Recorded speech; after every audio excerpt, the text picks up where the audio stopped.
Bueno, nuestro proyecto de aula se basa en la generación de un modelo de simulación a partir de la línea de ductos de producción de la empresa Secar Ingenieros. El grupo está conformado por Daniel Felipe Arango y quienes habla Johnny Álvarez.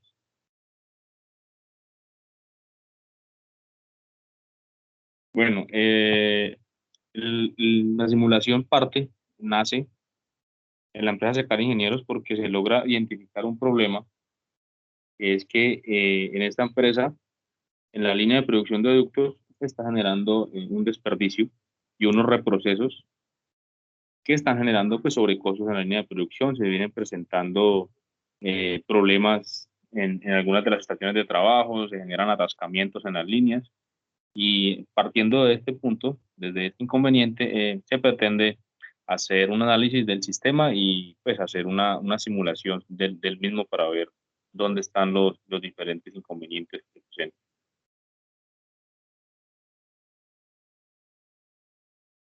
Entonces, ya profundizando un poco más en el problema, se puede observar que la materia prima de este proceso es la lámina galvanizada, con la cual se fabrican los ductos. Y se está presentando un desperdicio aproximado del 23% de la totalidad de cada rollo, un promedio de 150 metros cuadrados, de un rollo que trae 650 metros, entonces pues el desperdicio es muy alto y pues un desperdicio de materia prima es una pérdida de dinero para cualquier empresa. Yendo un poco más a fondo, podemos encontrar unos puntos críticos que pues están vinculados a la línea de producción, que en su mayoría parten del error de corte del operario, como se puede ver aquí en la gráfica y en el diagrama de Pareto. Algunas máquinas descalibradas, luego ya viene partimos del error de corte del operario y ahí para abajo son una combinación entre falta de mantenimiento de los equipos y poca experticia en la manipulación de estos. Entonces, esto nos arroja unos porcentajes, nos dice cuál es como el factor principal que se debe atacar, y en este caso pues es el error de corte de los operarios, o digamos que el error al manipular las máquinas de, del proceso. Para hacer la formulación del modelo, pues es necesario tener como un esquema, un diagrama de flujo de qué se trata el proceso y qué es lo que se pretende modelar. Entonces tenemos el diagrama que inicia con el abastecimiento del rollo de la lámina galvanizada de la materia prima, que es la principal entrada. Eh, Luego este rollo pues se acopla en una estación de corte, que es donde se empieza a hacer pues como el desenvolvimiento de la materia prima en unas mesas. Se hace una definición de mediciones y de cortes de acuerdo a los planos y a los diversos proyectos. Entonces, se miran las medidas que se necesitan, se trazan los ductos y si los ductos cumplen con la calidad y las medidas están bien, pues se pasa al proceso, se continúa con el proceso de los ductos. De lo contrario, esa lámina o esa plancha se, devuelve para poder que sea corregida o utilizada en otro proceso, en otro proyecto, para hacer un ducto diferente. Luego pasa a hacer el venado de las piezas. El venado de las piezas es un refuerzo, luego se hace un grafado de las piezas, que es para hacer el cierre, se doblan y finalmente se arma el ducto. Al hacer la formulación, la formulación de la recolección de datos, eh, se obtiene, estos datos se obtienen a partir de una fabricación de 13 ductos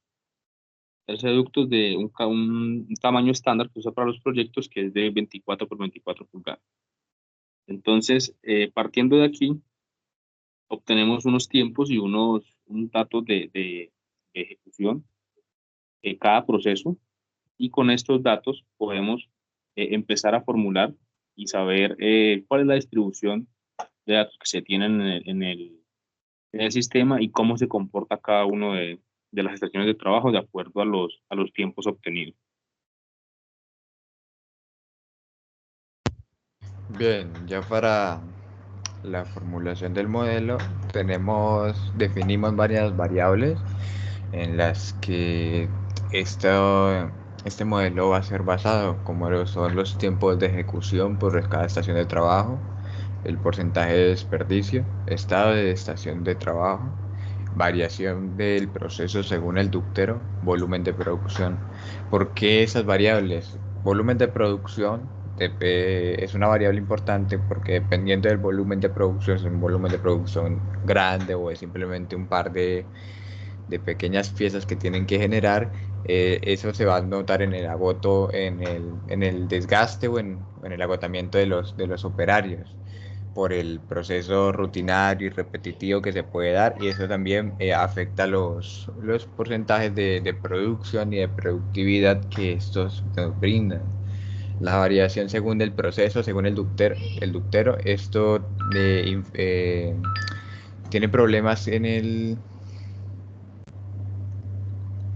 tiene problemas en el proceso, dependiendo de qué ductero sea quien realice,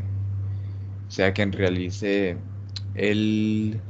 el proceso, porque cada ductero entre la nómina de trabajadores tiene su determinada manera de manejar su proceso y dependiendo de esa metodología, ellos pueden generar más o menos desperdicio. El estado de la estación de trabajo, porque como podemos ver en la diapositiva, además de la imagen de la simulación, tenemos unos pie charts de las diferentes estaciones de trabajo y en esos pie charts el- el lugar que representa el rojo quiere decir que la estación del trabajo se encuentra bloqueada. Esto lo tomamos como variable importante porque al estar una estación bloqueada quiere decir que no se presta ni para el proceso, ni para el traslado, ni siquiera para el tiempo de ocio. Quiere decir que la estación de trabajo está inutilizada mientras que no se termine o no se retire ese bloqueo, ya sea porque la otra estación de trabajo esté siendo utilizada, ya sea porque esté terminado el material y no tenga dónde disponerse. eh, Son estos tipos de razones por las que pueden generar un bloqueo. El porcentaje de desperdicio, por este ya se tomará fuera de la simulación, pero aún así, cuando nos referimos aquí a desperdicio, puede ser en tiempo perdido, como lo puede ser los tiempos idle o los tiempos como lo son los bloqueados o el esperando por operador, los setups, etcétera. Y los tiempos de ejecución por cada estación de trabajo, que esos son los que entran con la tabla de recolección de datos anterior mostrada por mi compañero.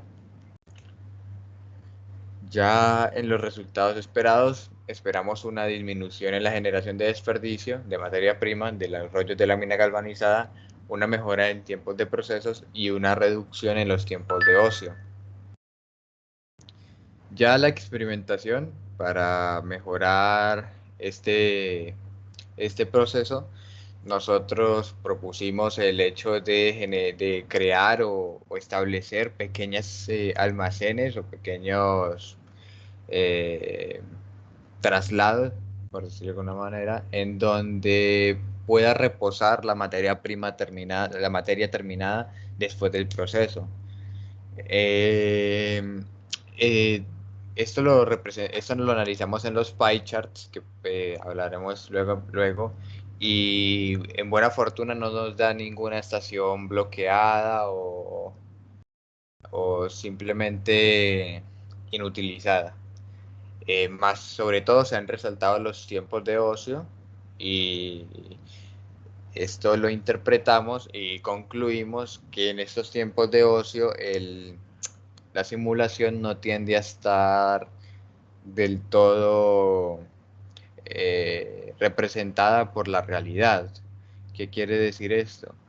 Que en ocasiones la simulación va a tomar un operario que no tenga ningún trabajo como un operario quieto que no va a ayudar o realmente no se va a esforzar por generar producción en la línea de producción. ¿Qué pasa en la realidad? En la realidad, si tenemos un operario número uno y el operario número dos no está haciendo nada, El operario número 2 brindaría asistencia al operario número 1 para terminar ese lote de producción mucho más rápido, o el operario número 2 realizaría otras labores en la planta que no tengan que requerir el 100% de la línea de producción. Por esta razón, a pesar de que no está 100% la simulación enfocada en lo que viene siendo la realidad, nos permite la toma de decisiones para ver realmente cómo estos tiempos ídolo, estos tiempos de ocio, pueden impactar en el manejo de los operarios, en el manejo de sus tareas y en el desempeño de cada máquina o cada estación de trabajo. Muchas gracias.